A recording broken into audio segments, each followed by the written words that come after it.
Hello and welcome back to another update where I cover the latest developments throughout the front line in the Russo-Ukrainian war. It is your host Weeb Union, and in this one we start out in the direction of Chasiv Yar, where the Ukrainians have made one of their biggest mistakes this war. And we see that with this advance by the Russians. This advance split up into two parts, the one that they have properly consolidated and one which is simply an incursion. This was provided with this geolocated footage showing Russian presence across the canal line occupying trenches here on the western bank of it. We see that there are multiple trenches located in the area based on the mapping, and the Russians have occupied some of these trenches with this video that we'll be covering soon.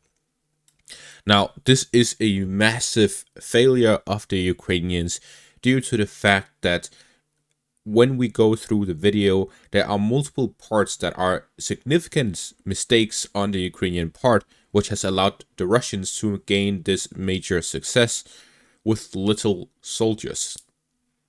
We have to go through exactly what mistakes the Ukrainians did, how the Russians were capable of doing this, and then we break it apart bit by bit. So starting out by showing the video, we see a Russian armored personnel carrier moving through the canal line by the bridge.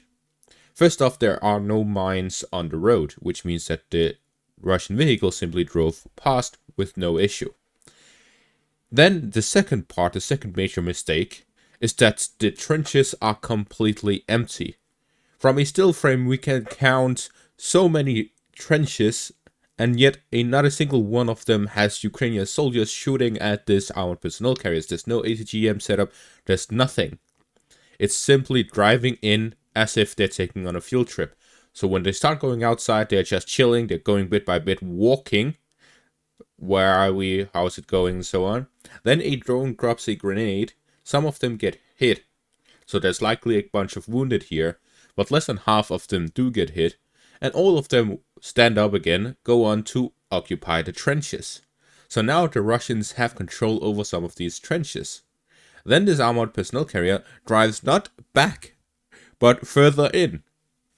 This raises the question, exactly where does it stop? We do not get that from the video footage. But based on the video footage, we see that Russian soldiers leave the armored personnel carrier, drive into or move into the trenches to occupy them, which will allow them to get a foothold across the canal line and allow further Russian soldiers to move across.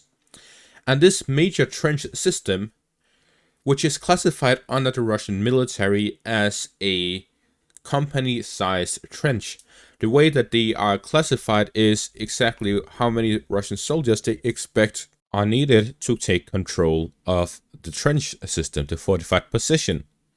They expected this one to be a company-sized one where they needed to use between 100 to 200 soldiers to gain control of. Yet instead they managed to gain control of it with 1 or 2 squads, simply driving in with no fight. That is a significant, massive mistake on the Ukrainian part, that they allowed the Russians to gain a foothold across the canal line without a fight.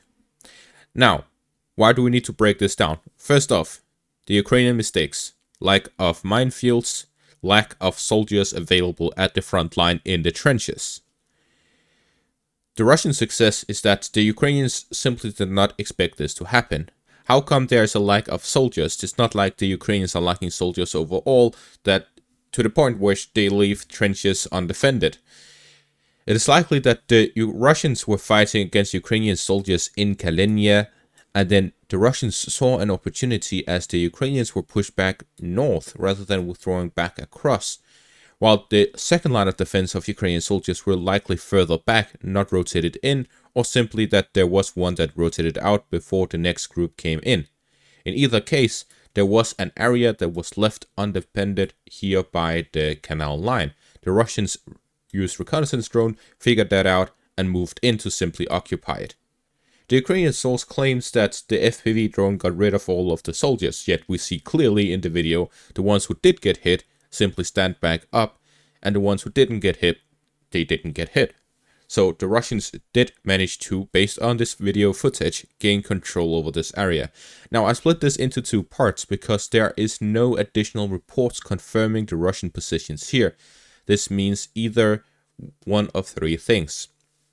Either the Ukrainians launched a counterattack and retook the area, or the Ukrainians are fighting over it and there's no Russian confirmation that they have full control over the area due to the Ukrainian ongoing counterattacks, or the Russians withdrew from it due to possibly heavy shelling, FPV drones or whatnot that the Ukrainians are using, and it is difficult for the Russians to hold on to it.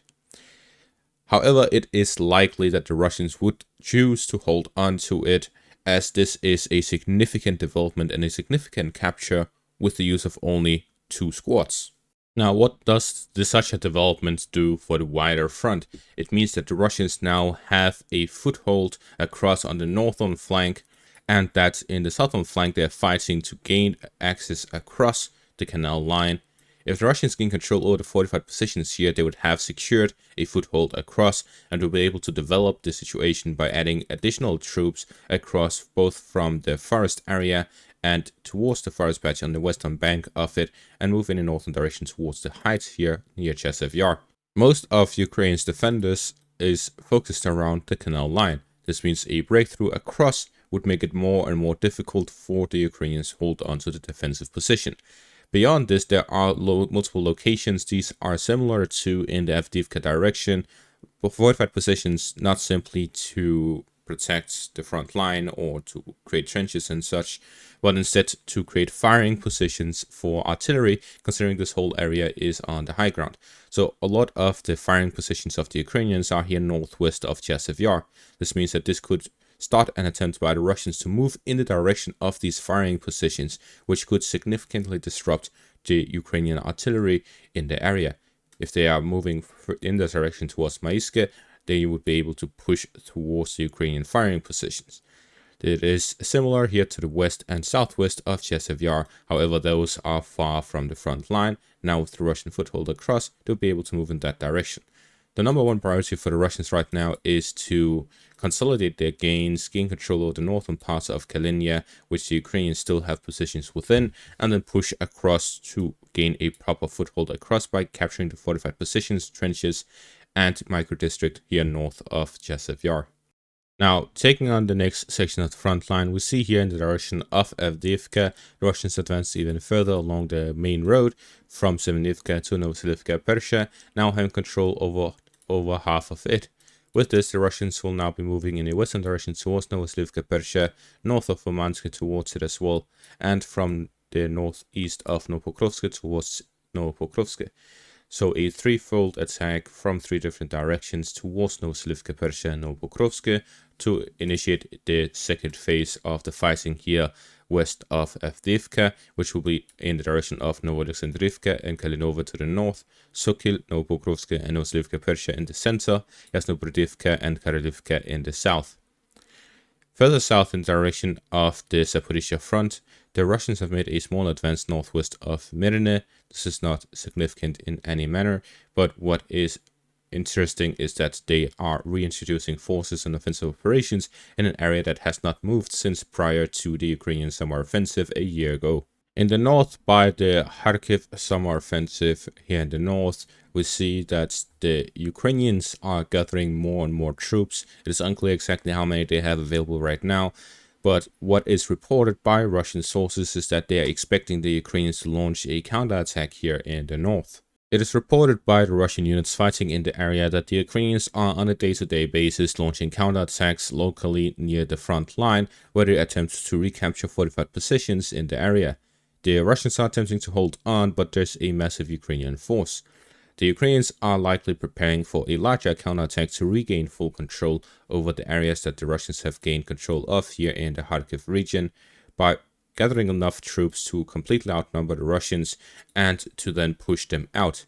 This is actually a very good idea by the Ukrainians. If they're able to relocate enough troops to the north to push the Russians out, then they'll be able to return to the front line and not have it a major issue. If they simply did not commit enough troops, they wouldn't be able to push the Russians out, and they would simply hold a stalemate here in the north, which will be the exact Russian objective.